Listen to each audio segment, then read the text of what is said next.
The harsh whistle of the locomotive pierced the dusty air as Zara Montgomery clutched her small valise with trembling hands. Spring of 1875 had arrived in Cottonwood Springs, Colorado territory, but the promise it held was rapidly evaporating like morning dew under the merciless western sun. She had traveled over 2,000 miles on the promise of marriage, only to find that the man who had sent for her was nowhere to be found. Final stop, Cottonwood Springs. The conductor called out, his voice gruff from years of shouting over the roar of engines.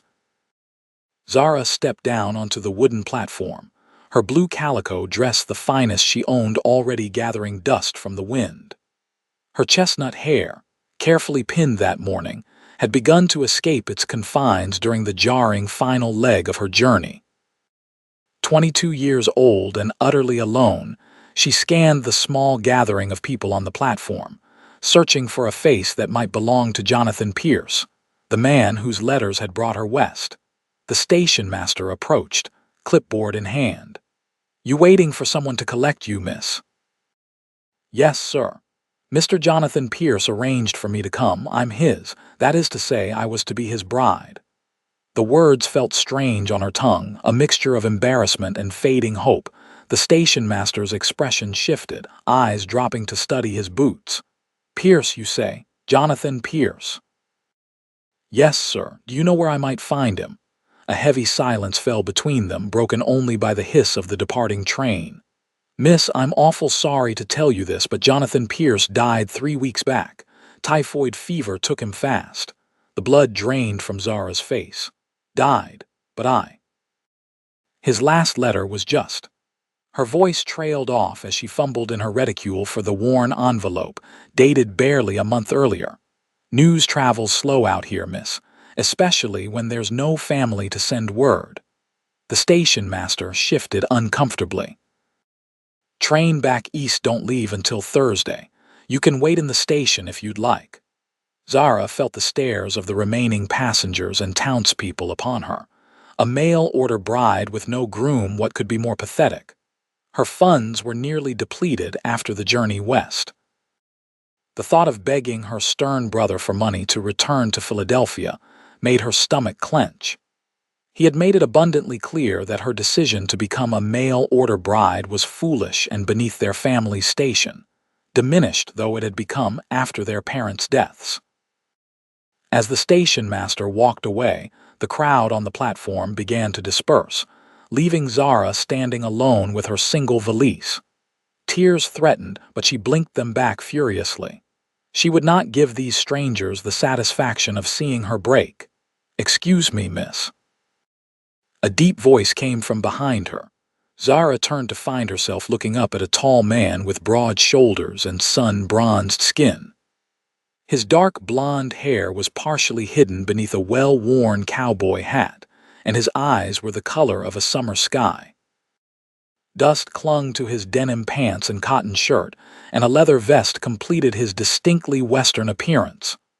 "I couldn't help overhearing," he said, removing his hat in a gesture of respect. "You're the bride Pierce sent for." "I was to be," Zara answered, struggling to maintain her composure. "But it seems I've traveled all this way for nothing." The man studied her for a moment.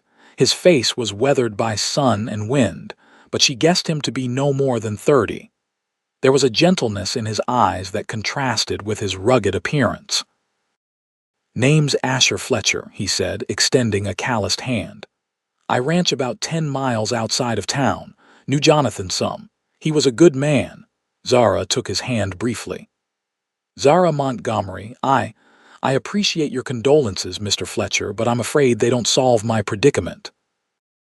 Asher replaced his hat, shifting his weight from one boot to the other.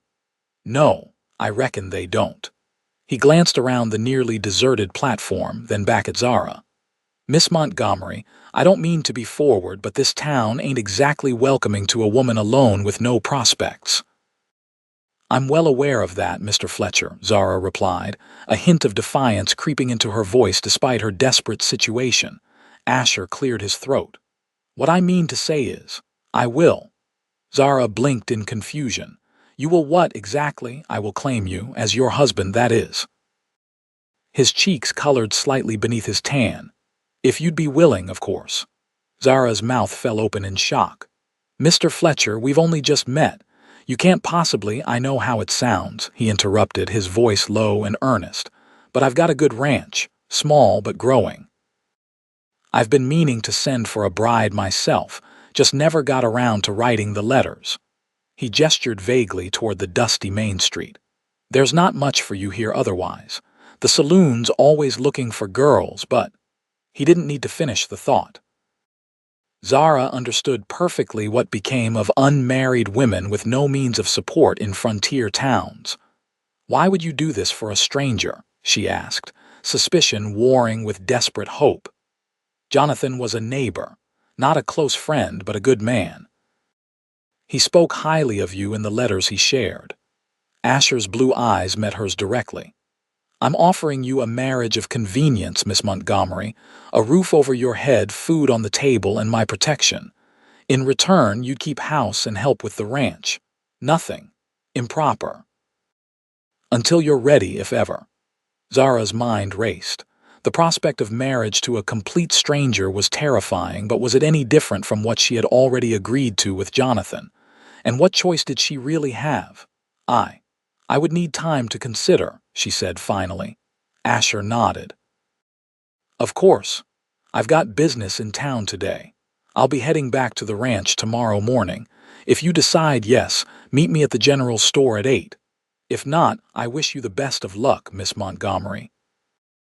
With that, he tipped his hat and walked away, leaving Zara staring after him, her heart pounding with uncertainty and the faintest flicker of hope. The Cottonwood Springs Hotel was a far cry from the establishments Zara had known in Philadelphia. The narrow bed sagged in the middle, and the thin curtains did little to block the afternoon sun. But it was clean enough, and the elderly proprietress, Mrs. Wilkins, had been kind when Zara explained her situation, or a version of it that preserved her dignity. Poor dear, Mrs. Wilkins had said, patting Zara's hand. Lost your intended before you even reached him. It's a hard country out here, especially for women alone. Now, as evening approached, Zara sat on the edge of the bed, Jonathan's letters spread before her. She had read them so many times that she could recite passages from memory. His descriptions of Colorado had painted a picture of rugged beauty and opportunity. The small ranch he was building, the house he'd prepared for his bride, the future they would forge together, dreams that had died with him. A knock at the door startled her from her thoughts. Miss Montgomery, Mrs. Wilkins's voice called softly. There's supper downstairs if you're hungry, dear. Thank you, Zara replied. I'll be down shortly. Gathering the letters and tucking them back into her valise, Zara straightened her dress and attempted to tidy her hair. The small mirror on the wall reflected a young woman with shadows beneath her hazel eyes and worry etched across her brow. The dining room was occupied by only a few other guests, a traveling salesman who barely looked up from his newspaper, and an older couple who whispered together at a corner table. Zara took a seat near the window, gazing out at the dusty Main Street as twilight descended on Cottonwood Springs. Mrs. Wilkins brought a plate of stew and a slice of cornbread. Eat up, dear. You look like you could use a good meal. Thank you, Zara murmured, suddenly aware of how little she had eaten during her journey. As she ate, Mrs. Wilkins lingered nearby, her desire for conversation evident. Where are you from originally, Miss Montgomery? Philadelphia, Zara replied between bites of the surprisingly flavorful stew. My goodness, that's quite a journey. Do you have family back there? A brother, Zara said, her tone making it clear she didn't wish to elaborate. Mrs. Wilkins nodded, understanding the hint. Well, what will you do now? Will you return east? The question hung in the air as Zara set down her spoon. What would she do? Return to Philadelphia in shame to face her brother's smug satisfaction at her failure? Or accept the proposal of a stranger, a cowboy she knew nothing about beyond his name and the apparent decency he had shown today? I'm considering an offer of employment, Zara said carefully. Mrs. Wilkins's eyebrows rose. Oh, in town here. There's not much for a refined young lady like yourself. Unless— No, not in town, Zara interrupted, knowing where the woman's thoughts were headed. A ranching position, actually, as a housekeeper. It wasn't entirely a lie, though it omitted the marriage aspect of Asher Fletcher's proposal. A ranch, you say? Mrs. Wilkins leaned closer, lowering her voice. Whose ranch, if you don't mind my asking, Mr. Fletcher's? Asher Fletcher. Mrs. Wilkins's face brightened with recognition. Asher Fletcher. Well now, that's different. He's a good man, that one.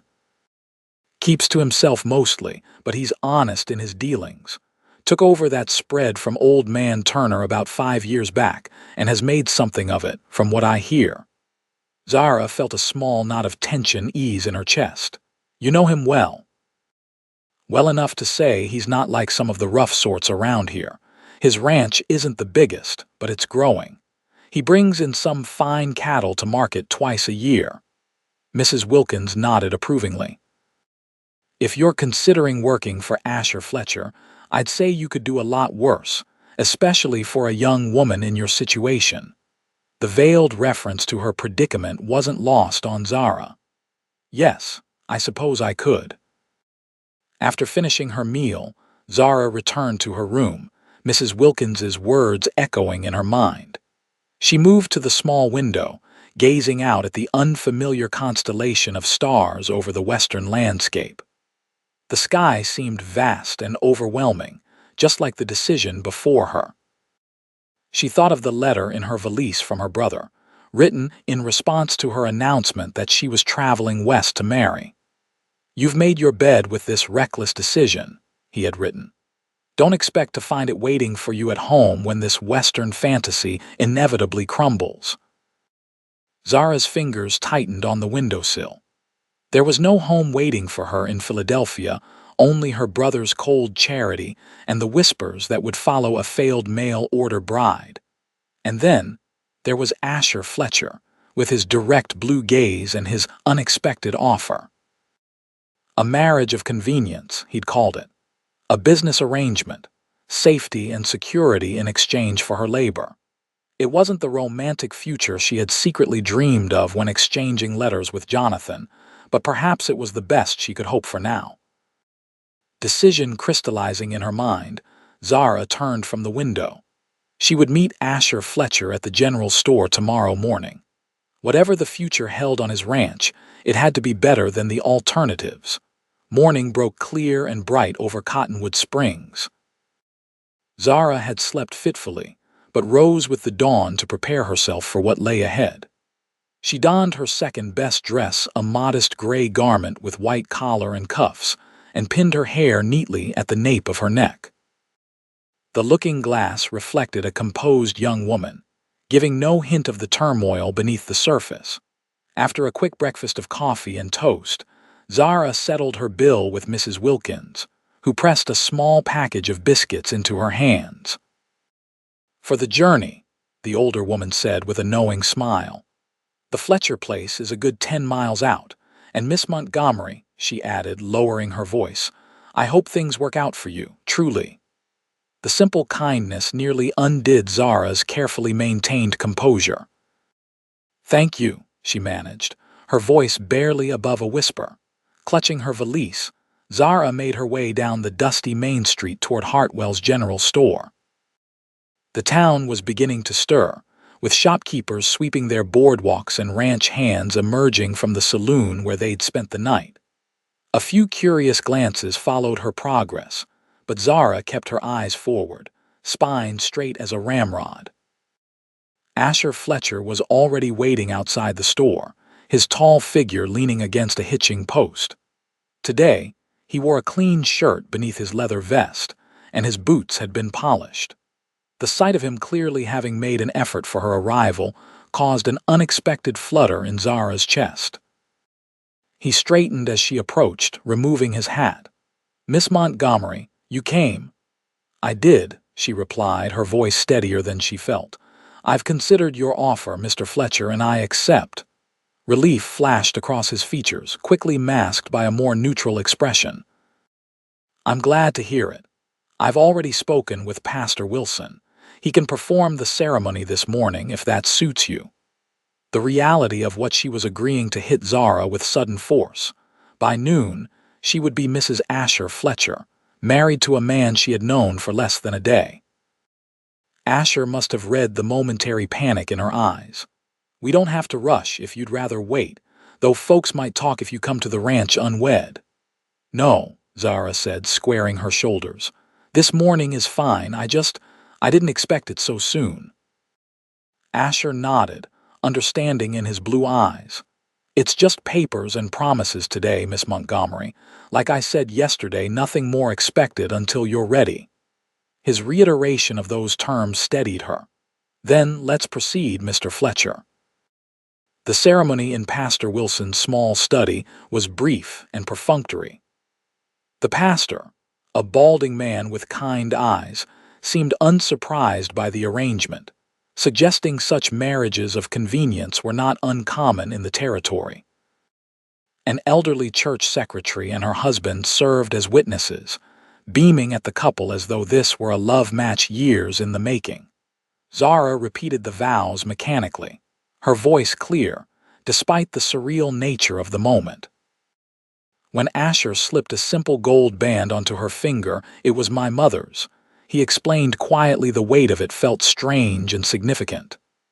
"I now pronounce you man and wife," Pastor Wilson declared, closing his Bible with a smile. "Mr. Fletcher, you may kiss your bride." Zara tensed, but Asher merely leaned forward and pressed a chaste kiss to her cheek, his lips warm against her skin for the briefest moment. "Congratulations to you both," the pastor said, shaking Asher's hand vigorously. "May God bless your union with prosperity and, in time, children to carry on your name." Zara felt her cheeks flush at the mention of children, a subject she and Asher had not discussed in their hasty arrangement. Asher himself looked momentarily discomfited, but recovered with a polite nod. "Thank you, Pastor. We should be going if we want to reach the ranch before dark." Outside, Asher led Zara to where a wagon waited, already loaded with supplies from the general store. He helped her climb onto the wooden seat, handling her as carefully as if she were made of fine china. "I usually ride alongside," he explained, gesturing to a handsome chestnut gelding tied to the back of the wagon. "But I'll drive today, keep you company on the journey." As they pulled away from Cottonwood Springs, Zara sat rigidly on the hard seat, acutely aware of the man beside her husband, in the eyes of the law if not yet in truth. The road stretched before them, a winding dirt track that led into the foothills visible in the distance. "It's beautiful country," Asher said after they'd traveled in silence for several miles. "Different from what you're used to, I expect." "Very different," Zara agreed, taking in the vast expanse of prairie giving way to pine-covered hills. "In Philadelphia, one can hardly see the horizon for all the buildings and smoke. Do you miss it?" "The city?" Zara considered the question, surprised to find the answer wasn't a simple yes. "I miss certain comforts. Hot water whenever one wishes, theaters, libraries. But there's something overwhelming about this landscape. Frightening, but magnificent too." Asher nodded, a small smile playing at his lips. "That's exactly it. First time I saw these mountains, I knew I'd never be happy anywhere else. There's freedom here that you can't find back east. And danger too, I imagine." "That's part of the freedom," he said, his expression turning thoughtful. "Facing the dangers on your own terms, making your own way. It's not for everyone." "Yet here I am," Zara said softly. Asher glanced at her, his blue eyes unreadable. "Yes, here you are, Mrs. Fletcher." The sound of her new name sent an odd shiver through Zara. In the space of a morning, she had ceased to be Zara Montgomery and become someone else entirely, a rancher's wife, a frontier woman, Mrs. Asher Fletcher. "Tell me about your ranch," she said, desperate to fill the silence that had fallen between them. Asher's face brightened visibly at the topic. It's not large by Colorado standards, about 500 acres. Good water from a year-round creek, plenty of grazing for the cattle. I run about 100 head, mostly Herefords. There's a small apple orchard near the house that the previous owner's wife planted. Bears good fruit in the fall. And the house? Zara asked, trying to picture what would soon be her home. It's solid. 2 stories built from local pine. 3 bedrooms upstairs, parlor and kitchen below. Nothing fancy, but I keep it in good repair. He paused, seeming suddenly self-conscious. It'll need a woman's touch, I expect. Been just me there since I bought the place. No family. The question slipped out before Zara could consider whether it was too personal. No, Asher replied, his tone neutral. My parents died back in '65. Father took a Confederate bullet at Petersburg, and Mother followed from pneumonia that winter. I was 19, working a ranch in Texas then. Drifted west after that, worked as a hand on spreads in New Mexico and Arizona before settling here 5 years back. I'm sorry about your parents, Zara said softly. I lost mine too, father to a heart ailment 3 years ago and mother the year after. That's partly why I answered Mr. Pierce's advertisement. My brother Elias inherited everything and made it quite clear I was a burden he'd prefer not to bear. Asher's hands tightened on the reins. Doesn't sound like much of a brother. We were never close, Zara admitted. 10 years between us, and he always resented my mother's attention. After their deaths, well, let's just say he was eager to see me established elsewhere. His loss, Asher said simply, and the matter-of-fact way he said it warmed something in Zara's chest. They fell into a more comfortable silence as the wagon continued its journey. The terrain grew more varied, with stands of aspen and pine breaking up the rolling grasslands. Occasionally, Asher would point out landmarks or wildlife, a hawk circling overhead, a distant herd of pronghorn antelope, the peaks of mountains whose names Zara tried to commit to memory.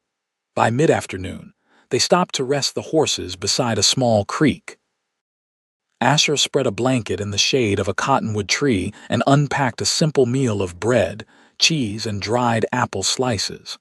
Zara accepted the food gratefully, suddenly aware of how hungry she was. We're about halfway, Asher informed her as they ate. Should reach the ranch by sunset if the weather holds. Zara nodded, trying to ignore the nervousness that increased with every mile closer to her new home. Mr. Fletcher, Asher, he corrected gently. Seems strange for my wife to call me Mr. Fletcher. Asher, she amended, the name feeling foreign on her tongue. I realize we've discussed very little about expectations, beyond your generous assurance regarding physical matters. She felt her cheeks heat but forced herself to continue. What duties will you expect me to perform? I should warn you that my domestic skills are somewhat limited. I can cook basic meals and keep a house tidy, but I've never preserved food or made soap or— Zara, he interrupted, his use of her given name stopping her anxious flow of words. I don't expect you to arrive knowing everything about ranch life. You'll learn what you need to know in time. As for duties, keeping the house and cooking meals would be a help. I've got a woman from town who comes once a month to do heavy cleaning, and she can show you how to preserve and such when harvest time comes. You've thought this through, Zara observed, slightly surprised. Asher's mouth quirked into a half-smile. I've been considering taking a wife for some time. Just never got around to writing to one of those matrimonial agencies. And now you haven't had to, Zara said, a hint of wryness in her tone. A bride delivered right to Cottonwood Springs free of charge. To her surprise, Asher laughed a rich, warm sound that transformed his serious face. I wouldn't say free. That ring cost my father a month's wages back in '43. Zara found herself smiling in return, the tension between them easing momentarily. She twisted the gold band on her finger, noting how the afternoon sun caught its smooth surface. It's a lovely ring. Thank you for entrusting me with something so meaningful to your family. It suits you, he said simply, his eyes lingering on her hand before he turned away to pack up their meal. We should get moving if we want to reach home before dark. Home. The word echoed in Zara's mind as they continued their journey. She had left behind the only home she had ever known, traveling thousands of miles to marry a stranger who was now dead. And yet here she was, heading toward another home with a different stranger one who was now, by law, her husband. The afternoon sun slanted lower, casting long shadows across the landscape as the wagon climbed steadily into more rugged terrain. The dirt track narrowed, winding between rock outcroppings and stands of pine. Finally, they crested a rise and Asher drew the horses to a halt. There it is, he said, pointing ahead. Fletcher Ranch. Zara leaned forward, taking in the view spread before them. A broad valley stretched out below, bisected by a winding creek lined with cottonwoods. Nestled against the eastern slope, protected from the prevailing winds, stood a two-story house built of sturdy logs, its windows reflecting the golden light of the setting sun. Nearby stood a large barn, corral, and several smaller outbuildings. Cattle dotted the pastures, dark shapes against the green spring grass. It's lovely, Zara said and meant it. There was a harmony to the way the buildings fit into the landscape, as though they had grown naturally from the earth rather than being imposed upon it. Asher's expression softened as he gazed at his property. It's a good place, peaceful, most days anyway. He clicked to the horses, and they began the descent into the valley. As they drew closer, Zara could make out more details: the neat vegetable garden beside the house, the apple orchard with its trees just beginning to blossom, the smoke rising from the chimney. You left a fire burning? She asked, concerned. No, that'll be Miguel. He works for me part-time, helps with the cattle and heavier chores. Probably started a fire when he saw us coming down the road. Sure enough, as they pulled up to the house, the front door opened to reveal a middle-aged Mexican man with a weathered face and kind eyes. He removed his hat as the wagon came to a stop. "Senor Fletcher," he greeted, then his gaze fell on Zara, surprise evident in his expression. "Miguel Ruiz, meet Mrs. Fletcher," Asher said, jumping down from the wagon and coming around to help Zara descend. "My wife." Miguel's eyes widened, but he recovered quickly, offering Zara a respectful nod. "Senora Fletcher, welcome to your home." "Thank you, Mr. Ruiz," Zara replied, grateful for the steadying hand Asher kept at her elbow as her feet touched the ground, stiff from the long journey.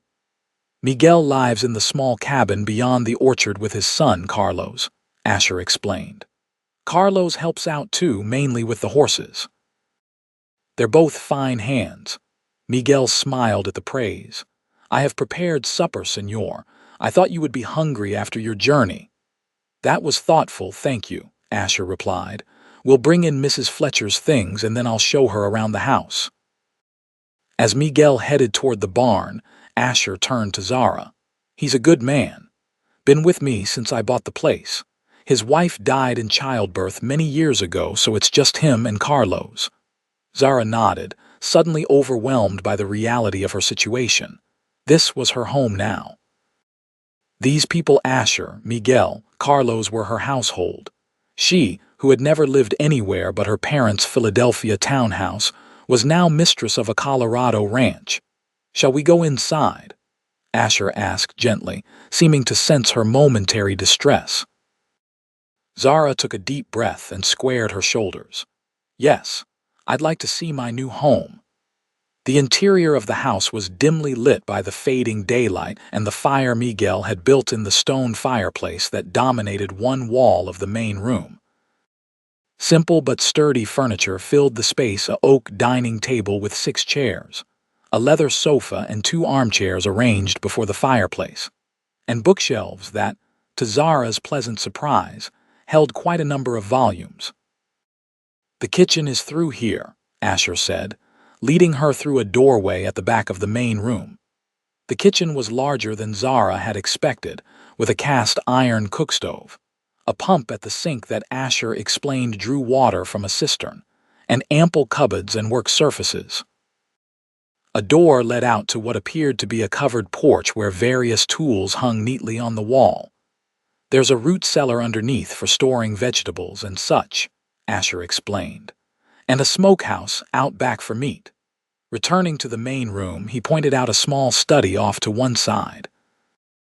"I keep the ranch accounts in there. Not much to see." Then he led her upstairs, lighting a lamp as the interior grew darker with the setting sun. The upper floor contained 3 bedrooms and a small sitting area at the top of the stairs.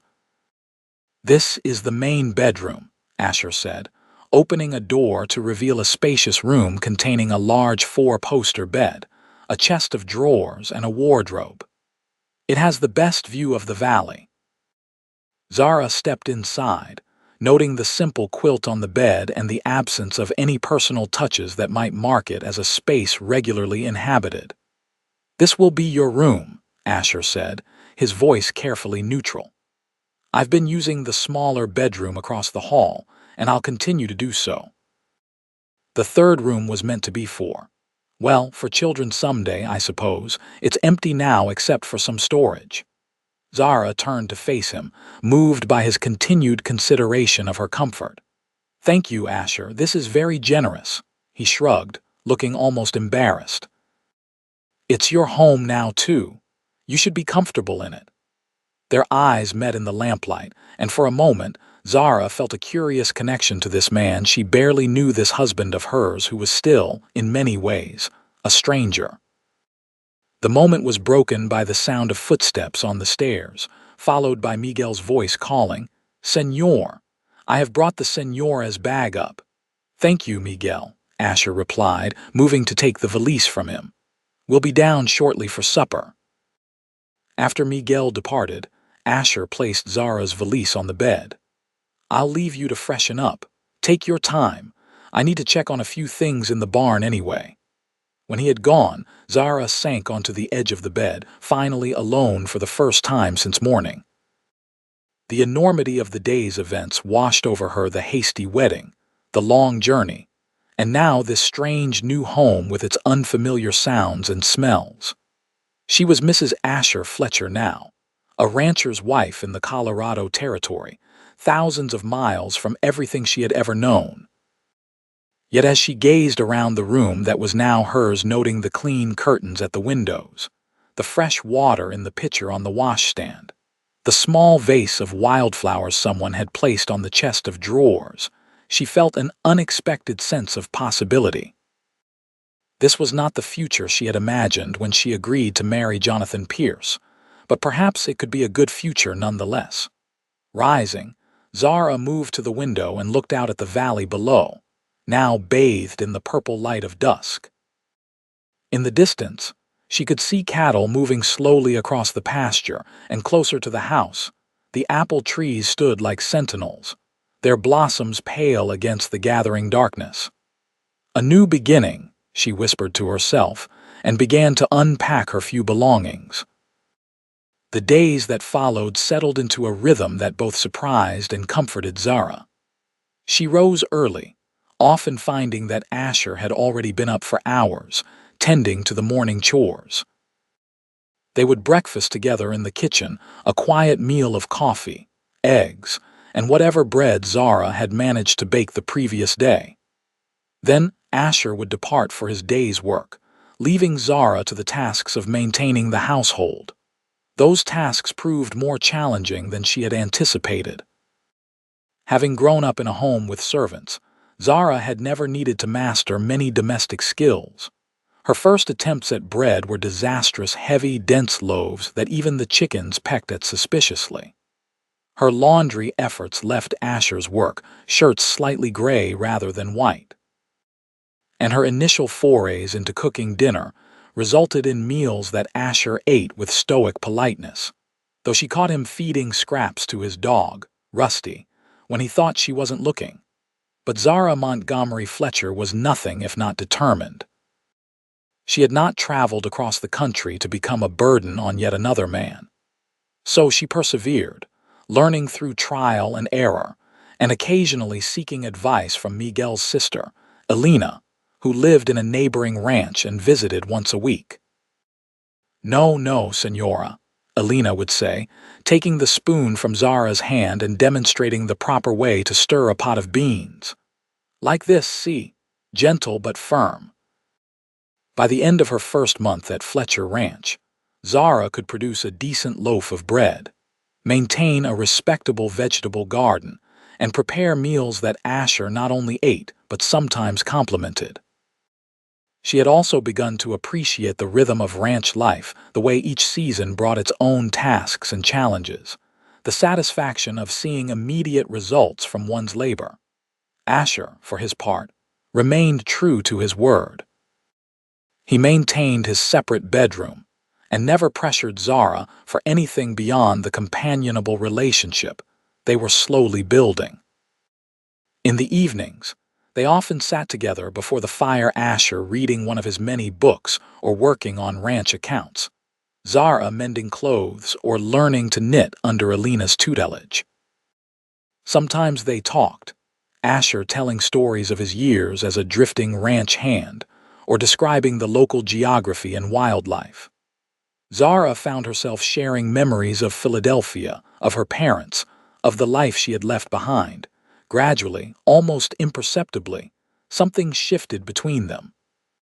Zara began to notice things about Asher she hadn't before: the way the corner of his mouth quirked up when he was amused, but trying not to show it, the gentleness of his hands when he tended to an injured calf, the depth of knowledge reflected in his casual comments about the land and its creatures.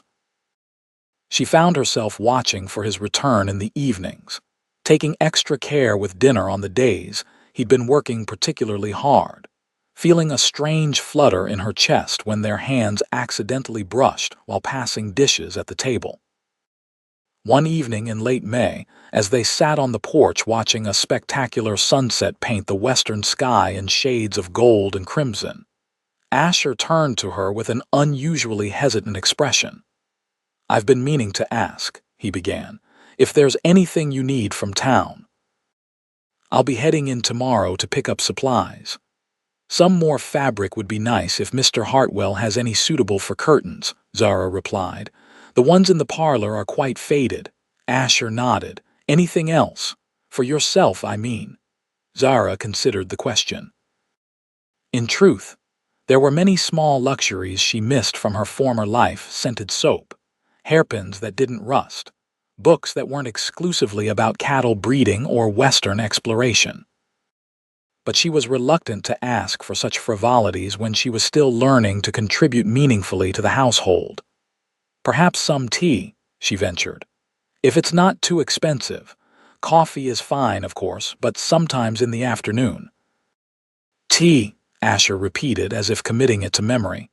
"What kind do you prefer?" The question touched her unexpectedly. It had been so long since anyone had inquired about her preferences. "Earl Grey if available, but any black tea would be welcome." "Earl Grey," he nodded. "Anything else?" Zara hesitated, then decided to be bold.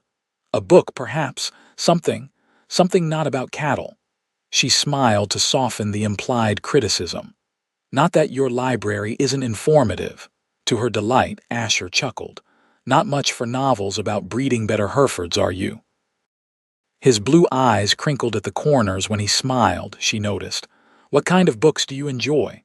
"I've always been fond of Mr. Dickens," Zara admitted, "and Miss Austen, but anything with a story would be welcome." "I'll see what Mr. Hartwell has on his shelves," Asher promised. "Though I can't guarantee the literary selection in Cottonwood Springs will meet Philadelphia standards." "I've adjusted my expectations in many areas," Zara replied with a small smile. "Literature can be one more." They fell silent again, watching as the brilliant sunset faded to deeper blues and purples. Fireflies began to appear in the gathering dusk, their tiny lights blinking among the apple trees. "It's beautiful here," Zara said softly. "I never imagined such peace could exist." Asher's gaze was on her profile rather than the darkening landscape. I'm glad you found some happiness here, Zara. I worried at first that you'd regret your decision. Zara turned to face him, surprised by the vulnerability in his normally confident voice. I don't regret it. Not anymore. It was the first time she had admitted this aloud, even to herself. This isn't the life I expected, but I'm beginning to think it might be the life I needed. Something flickered in Asher's eyes, a warmth, an intensity that made Zara's breath catch. For a moment, she thought he might reach for her hand, or perhaps say something more personal than their usual practical conversations. Instead, he stood abruptly. It's getting late. I should check on that new calf before turning in. Zara nodded, trying to hide her inexplicable disappointment. Of course. Good night, Asher. Good night, Zara, he replied, his voice gentler than usual. He paused at the porch steps, glancing back at her. I'm glad you're here, truly. With that, he disappeared into the darkness, leaving Zara to wonder at the strange ache in her chest and the way her pulse had quickened at his words. True to his promise, Asher returned from town the next day with Earl Grey tea, blue and white checked fabric for new curtains, and 3 novels, a well-worn copy of Pride and Prejudice, a newer edition of David Copperfield, and a title Zara didn't recognize by an author named Mark Twain. The shopkeeper's wife recommended this one, Asher explained, handing her the Twain volume. Said it's quite popular back east. Zara accepted the books with genuine delight. Thank you, Asher. This is so thoughtful. He shrugged, looking pleased despite his attempt at nonchalance. Seems only fair you should have something to read besides cattle journals. Besides, he added with a hint of mischief, maybe some of Mr. Dickens's prose will rub off on you and improve your letters to your brother. Zara had written to Elias shortly after her marriage, informing him of Jonathan's death and her subsequent marriage to Asher. The reply, when it finally arrived, had been typically cold and judgmental, expressing little surprise that her Western adventure had gone awry and even less interest in her new circumstances. I doubt anything could improve communication with Elias, Zara replied dryly. But I appreciate the optimism. As spring deepened into summer, the rhythm of ranch life intensified. June brought the first cattle drive of the year with Asher, Miguel Carlos, and 2 additional hired hands moving a portion of the herd to the higher summer pastures. Zara found herself alone at the ranch for 3 days, an experience both frightening and oddly empowering. She managed the household tasks, tended the vegetable garden, and even successfully dealt with a fox that tried to raid the henhouse, though her hands shook for an hour after firing the shotgun Asher had taught her to use, just in case. When Asher returned, dusty and tired but satisfied with the successful drive, Zara surprised herself by rushing out to meet him, relief and happiness evident in her face. If Asher was equally pleased to see her, he masked it well, though he did present her with a small bundle of alpine wildflowers he'd gathered from the high meadows. Thought you might like to see what grows up there, he said simply, handing her the slightly wilted blooms. Zara placed them in a jar of water on the kitchen table, where their bright colors reminded her of Asher's thoughtfulness each time she passed them. July brought intense heat and the constant threat of thunderstorms. Zara learned to read the weather as Asher did, noting the particular quality of stillness that preceded a storm, the specific shade of green-gray that signaled hail might be imminent.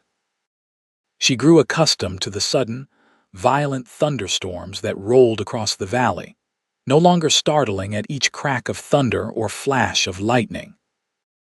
It was during one such storm, as rain lashed against the windows and thunder shook the house to its foundations, that something fundamental shifted in her relationship with Asher. Zara had been in the kitchen, preserving the first batch of summer beans, when a particularly violent thunderclap directly overhead caused her to drop the jar she was filling. Glass and hot liquid splattered across the floor, and a sharp pain in her hand told her she'd been cut by the broken glass. "Damn," she muttered, a word she would never have uttered in Philadelphia, but which seemed entirely appropriate to the situation. She was wrapping a kitchen towel around her bleeding palm when Asher burst through the door, soaked to the skin and clearly alarmed. "Are you all right?" "I heard the crash from the barn," he said, water dripping from his hat and coat onto the already wet floor. "I'm fine," Zara assured him. "Just startled by the thunder. I dropped a jar." Asher's eyes fell to the blood-spotted towel around her hand. "You're hurt." Before she could protest, he crossed the kitchen and gently took her hand in his, unwrapping the makeshift bandage to examine the cut. His hands were cold from the rain but impossibly gentle as they cradled hers. "It's not deep," he said, relief evident in his voice, "but it needs cleaning." "Sit down." Zara obeyed, watching as Asher moved efficiently around the kitchen, gathering clean cloths, the bottle of whiskey he kept for medicinal purposes, and a small tin of salve from the shelf above the stove. He pulled a chair close to hers and sat, taking her injured hand in his once more. "This will sting," he warned, pouring a small amount of whiskey over the cut. Zara hissed at the burning sensation but didn't pull away. Asher dabbed the wound dry with a clean cloth, then applied the salve with a feather-light touch. "You've done this before," Zara observed, trying to distract herself from both the pain and the unsettling awareness of his proximity. "Plenty of times," Asher replied, focused on wrapping a clean strip of cloth around her hand. "Ranching isn't gentle work."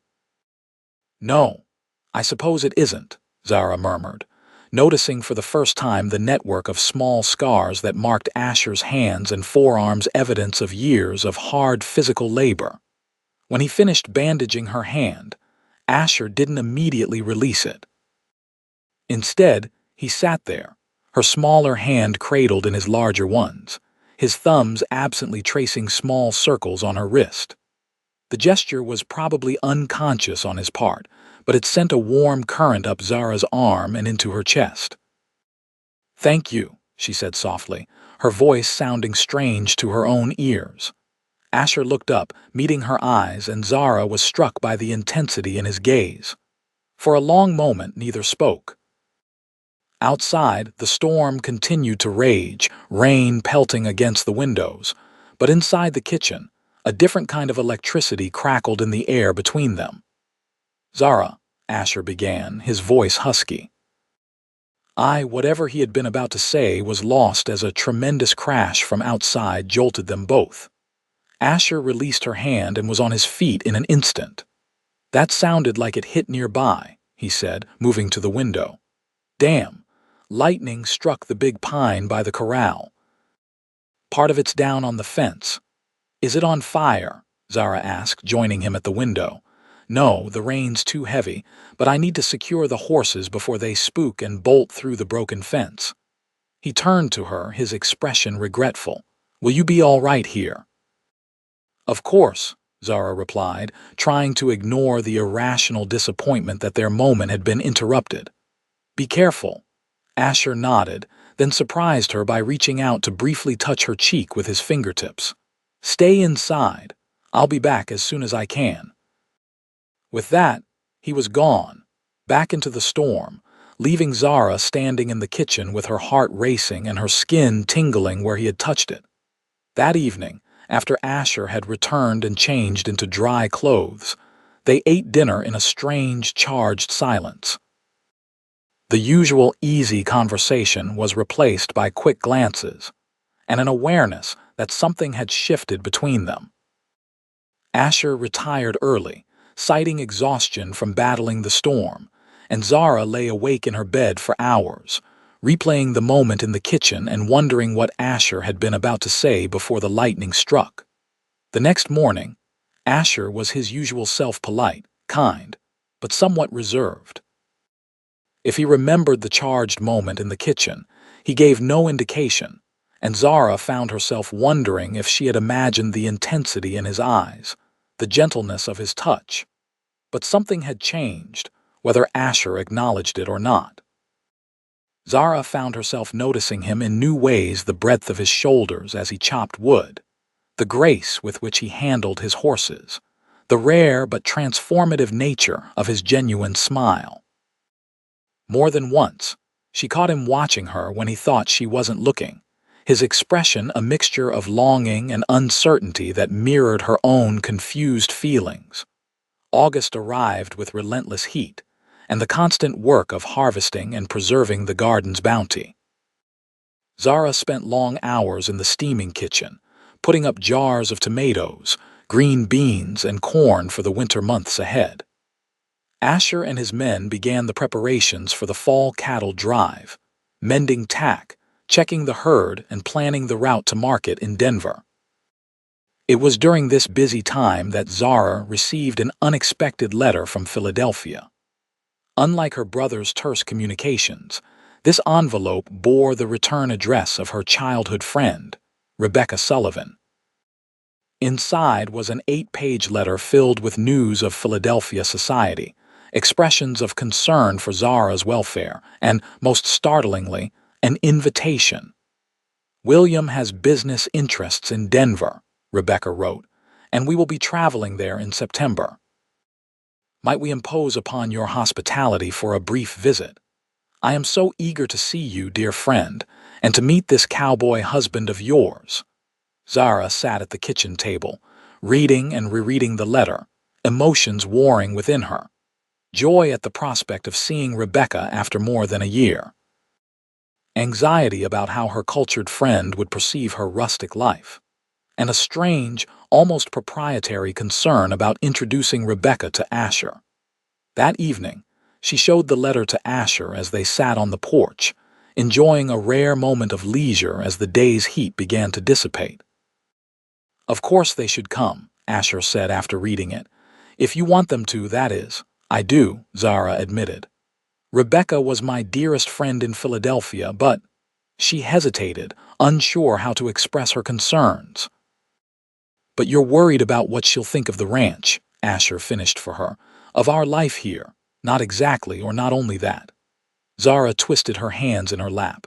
"Rebecca and William are Philadelphia, very proper. I'm afraid they might not understand. Us." Asher was quiet for a moment, his expression thoughtful. "What is there to understand? We're married. We run a ranch." "Yes, but—" Zara struggled to articulate the complex reality of their arrangement. "Our marriage isn't conventional." "Ah." Asher leaned back in his chair, his face unreadable in the gathering dusk. "You're concerned about the separate bedrooms." Zara felt her cheeks flush with embarrassment. "I just don't want to face uncomfortable questions, or for you to feel awkward." "We could tell them the truth," Asher suggested, "that it was a marriage of convenience." "No," Zara said quickly, surprising herself with the vehemence of her response. "I don't want them to think that what we have isn't real." The words hung in the evening air, laden with implications neither of them had voiced before. What did they have? A partnership, certainly. A friendship that had grown deeper with each passing month. But something more had been building between them, something Zara was only beginning to recognize and didn't yet have the courage to name. Asher studied her face in the fading light. "What do you want them to think, Zara?" It was a direct question, one that cut through the careful dance they'd been performing around their feelings. Zara took a deep breath, gathering her courage. "I want them to see that I'm happy here, with you." She met his gaze steadily, despite the hammering of her heart. "Because I am." Asher's expression softened, and he reached across the space between their chairs to take her hand. "I'm happy too. Happier than I expected to be when I offered to marry you that day in Cottonwood Springs." His thumb traced the now familiar pattern on her wrist, sending the same warm current through her body. "We could make changes before your friends arrive," he suggested, his voice carefully neutral despite the significance of his words. "If that would make you more comfortable." Zara knew exactly what he was offering: to move into the main bedroom, to make their marriage a true one in every sense. The thought sent a flutter of both excitement and apprehension through her. I don't want to change things just for appearance's sake, she said slowly. That wouldn't be fair to either of us. Asher nodded, a flicker of disappointment crossing his features as he began to withdraw his hand. Zara tightened her grip, keeping his fingers entwined with hers. But perhaps, she continued, her voice barely above a whisper, it's time for changes regardless of Rebecca's visit. Asher went very still, his eyes searching hers in the dimming light. Zara, are you saying?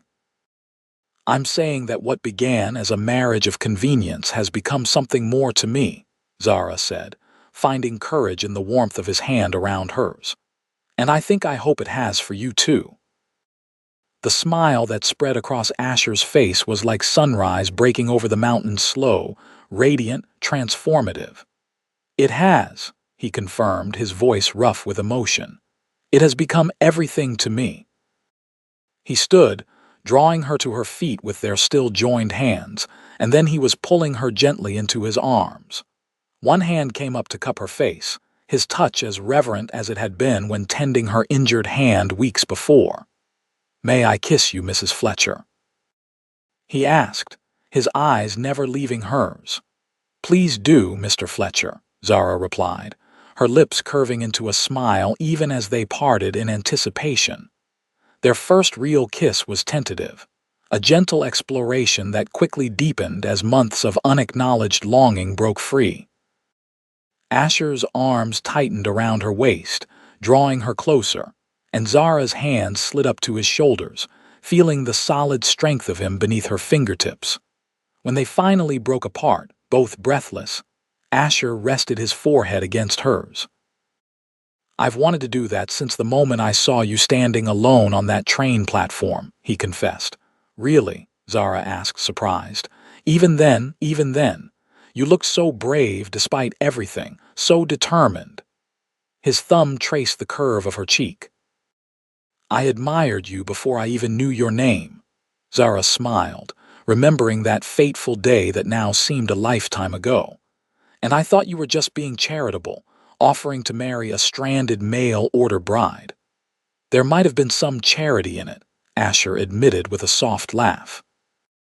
"But there was plenty of self-interest too. I'd been alone too long." "We both had," Zara said, lifting her hand to touch his face, tracing the strong line of his jaw with her fingertips. "But not anymore." Asher captured her hand and pressed a kiss to her palm. "Not anymore," he agreed. "Now, about those changes we discussed." Zara felt a blush rising to her cheeks but met his gaze steadily. "Perhaps we should continue this conversation inside." The smile Asher gave her was both tender and heated. "I believe that's an excellent suggestion, Mrs. Fletcher." Hand in hand, they walked into the house that had become their home, closing the door on the gathering night and opening it to a new chapter in their shared life. Rebecca and William Sullivan's visit in September brought an unexpected perspective to Zara's new life. Watching her Philadelphia friends' initial discomfort with the rustic conditions, their polite but evident shock at the outdoor privy, their tentative approach to Miguel's spicy cooking, their startled reactions to the casual manner in which Asher and Zara managed their household, Zara realized how completely she had adapted to ranch life. "Darling, you've become quite the frontier woman," Rebecca observed on their second day, as Zara competently butchered a chicken for dinner while maintaining a conversation about the latest fashions in Philadelphia. "I scarcely recognize my finishing school friend." "Necessity is an excellent teacher," Zara replied with a smile. "Though I doubt Miss Porter's academy ever envisioned her lessons on household management being applied quite this way." But it was Rebecca's observations about Asher that affected Zara most deeply. "The way he looks at you," Rebecca said softly one afternoon as they watched Asher and William from the porch, the two men deep in conversation near the corral. "It's quite something, Zara." "What do you mean?" Zara asked, though a warm glow spread through her chest at her friend's words. "He adores you. It's plain as day." Rebecca squeezed Zara's hand. I confess, when I received your letter about marrying a stranger after Jonathan's death, I feared for you, but seeing you together—" She shook her head, smiling. "Whatever brought you two together, it was clearly meant to be." Meant to be. The phrase echoed in Zara's mind long after Rebecca and William had departed for Denver. As autumn painted the aspen trees gold and crimson, as the cattle drive to market came and went successfully, as she and Asher settled into the new intimacy of their fully realized marriage, Zara often thought about the strange turns of fate that had brought her to Colorado and to Asher. If Jonathan Pierce hadn't died, if Asher hadn't been in town that day, if she had chosen to return to Philadelphia instead of accepting his proposal, so many moments when her life could have taken a different path. Yet somehow, all those turns had led her here, to a life she could never have imagined but now couldn't imagine living without. Winter came early that year, the first snow falling in late October and continuing intermittently through November. The ranch settled into its winter routine, maintaining the reduced herd that remained in the valley, repairing equipment in preparation for spring, preserving meat as they butchered animals for winter provisions. The days grew shorter, the evenings longer, and Zara treasured the quiet hours spent with Asher before the fire, reading aloud from the growing collection of books he now regularly brought her from town. It was during one such evening, as wind howled around the sturdy log house and snow drifted against the windows, that Zara set aside her book and turned to Asher with the news she had been certain of for several weeks, but had waited to share until she was absolutely sure. "Asher," she began, her voice soft but steady, "I have something to tell you." He looked up from the bridle he was mending, his expression curious. "What is it?" "I believe we'll be welcoming a new member to the ranch come summer," she said, her hand moving instinctively to rest on her still flat stomach. "Around June, if my calculations are correct." Asher went very still, the bridle forgotten in his hands. "A baby, our baby." Zara nodded, suddenly nervous despite the joy that had filled her since she'd first suspected. "Are you pleased?" The bridle fell to the floor as Asher crossed the room in 2 long strides, kneeling before her chair and gathering her hands in his. "Pleased, Zara, I'm—" He shook his head, words seemingly inadequate. Instead, he pressed his lips to her hands, then looked up at her with eyes bright with emotion. "I never thought I'd have a family of my own. Never thought I'd find someone who could love this life, love me enough to stay." "I'm staying," Zara assured him, freeing one hand to touch his face. "This is where I belong, with you." Asher rose, drawing her up with him and into his embrace. "I love you, Zara Fletcher," he said, his voice husky with emotion. "I think I've loved you since that first day, though I was too stubborn to admit it even to myself." "And I love you," Zara replied, the words that had been in her heart for months finally spoken aloud. "My cowboy who stepped forward when no one else would." Asher's hands gently cradled her face as he kissed her, a kiss full of promise and future and home. When they parted, he rested one large hand reverently over her stomach. "A baby," he repeated, wonder in his voice. "Our child." "The first of several, I hope," Zara said with a smile. "This house could use the sound of children's laughter." "Several, hum?" Asher's eyes crinkled at the corners, that smile she had come to love so well spreading across his face. "I think that can be arranged, Mrs. Fletcher." As they stood together before the fire, wrapped in each other's arms with the promise of new life growing between them, Zara thought of that frightening day in Cottonwood Springs when she had stood alone on the platform, her future in ruins. How could she have known then that the quiet cowboy who had stepped forward would become not just her rescuer but the love of her life? Life, she reflected, often delivered its greatest gifts in the most unexpected packages. A mail-order bride sent west with no one to claim her. A cowboy who said, "I will." And in that simple moment of courage and compassion, the seeds of a love story neither could have imagined, blooming like wildflowers after spring rain on the Colorado frontier. Spring of 1876 arrived with a riot of wildflowers carpeting the valley and the constant music of birdsong filling the air. As the land renewed itself, Fletcher Ranch bustled with activity, new calves tottering on spindly legs beside their mothers, freshly planted fields promising summer harvests, and the apple orchard a cloud of pink and white blossoms that perfumed the air around the house. Zara, now visibly carrying their child, moved more slowly these days but with a serene happiness that Asher told her made her more beautiful than ever.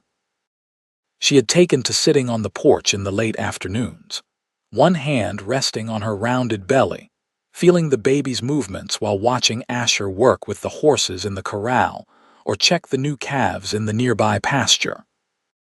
On one such afternoon in early May, almost exactly a year since she had first arrived at the ranch, Zara looked up from her sewing to see a wagon approaching along the road from town. This was unusual, they weren't expecting visitors, and Miguel had gone to Cottonwood Springs just yesterday for supplies. As the wagon drew closer, Zara recognized Mrs. Wilkins from the hotel sitting beside her husband on the driver's seat. Behind them in the wagon bed was what appeared to be a large trunk. "Asher," Zara called, setting aside her sewing and rising somewhat awkwardly to her feet. "We have visitors." Asher emerged from the barn, wiping his hands on a rag, and came to stand beside her on the porch as the wagon pulled up to the house. "Mrs. Wilkins, Mr. Wilkins," he greeted, surprise evident in his voice. "This is unexpected." "Mr. Fletcher, Mrs. Fletcher," Mrs. Wilkins replied, beaming at them both. "I do hope we're not intruding, but something arrived in town that we thought you should have right away." "Oh." Zara moved carefully down the porch steps, curious despite her surprise. Mr. Wilkins was already clambering into the wagon bed to maneuver the trunk. "Came on yesterday's train," he explained. "Addressed to Mrs. Zara Fletcher, care of Cottonwood Springs Hotel. For me." Zara's surprise deepened. "But who would?" "There's a letter attached," Mrs. Wilkins said, producing an envelope from her reticule. "We didn't open it, of course." Zara accepted the envelope, immediately recognizing the precise handwriting of her brother Elias. With trembling fingers, she broke the seal and unfolded the single sheet of paper inside. "Zara," she read aloud, "Mother's trunk is rightfully yours, despite Father's will leaving all to me. Recent events have led me to reconsider many things, including my treatment of you. Consider this a belated wedding gift and an apology. Your brother Elias." "Mother's trunk?" Asher asked, coming to stand beside her. "It contains her wedding china, her silver, her lace tablecloths, family heirlooms I never expected to see again." Zara looked up at Asher, tears filling her eyes. "Things I thought lost to me forever." Asher put his arm around her shoulders, drawing her against his side. "Seems your brother has had a change of heart." "It appears so," Zara said wonderingly, tucking the letter into her pocket. "Mr. Wilkins, would you and Asher be so kind as to bring the trunk inside?" As the men maneuvered the heavy trunk into the house, Mrs. Wilkins linked her arm through Zara's. "My, look at you. When is the little one due?" "June," Zara replied, her free hand automatically moving to her belly. "Though Dr. Harrison says first babies often come late." "Well, you're blooming," Mrs. Wilkins declared. "Married life clearly agrees with you." Zara smiled, watching as Asher directed Mr. Wilkins to place the trunk in the parlor. "Yes, it does," she agreed softly. "Very much so." After the Wilkinses had been thanked, fed fresh apple cake and coffee, and sent on their way with a jar of Zara's strawberry preserves, Asher helped Zara open the trunk that had traveled so far to reach her. Inside, carefully packed in layers of muslin and tissue paper, were indeed the treasures Zara had mentioned: delicate Haviland china with hand-painted roses, heavy sterling silver flatware monogrammed with her mother's initials, Irish lace tablecloths and napkins, crystal goblets that caught the afternoon sunlight streaming through the windows. Beneath these were several framed photographs her parents on their wedding day, Zara as a baby in her mother's arms, the Montgomery family in front of their Philadelphia home. "It's like having a piece of them back," Zara said, carefully lifting out a silver teapot that had been her grandmother's. "A connection to my past that I thought was severed forever."